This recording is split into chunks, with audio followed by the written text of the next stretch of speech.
म्हटले होते की मम्मी आलेली होती, तर त्या सगळ्यांचा आवरून आणि घरच्यांसाठी स्वयंपाक आवरून आज मी लग्नाला गेले ते. नमस्ते मंडळी, जय गजानन. तर आज लग्न होते, ह्यांचे मित्र आणि त्याची वाईफ पण आलेली होती.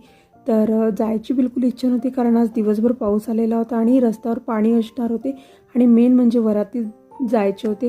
आणि तिथे गेल्यावर इथल्या बायांचा काही उत्साह कमी नव्हता, एकदम साड्या खोचू नाचत होते. असो, असायला पण हवा असा उत्साह.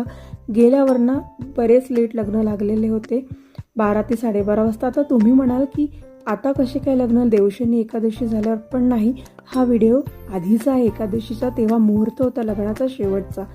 तर झाले असे की रात्री उशिरा लग्न लागले आणि जेवण पण त्यानंतर उशिरा झाले आणि घरी यायला 1 ते 1:30 वाजला आणि झोपायला 2 ते 3. आणि यांचे मित्र आणि त्यांची वाईफ पण आज थांबणार होते. तर असा काहीसा आजचा एकटिक दिवस होता. आणि माझा एक मेन सल्ला आहे तुम्हाला की पावसाळ्यात बिलकुल लग्न काढू नका. चला भेटूया, बाय बाय.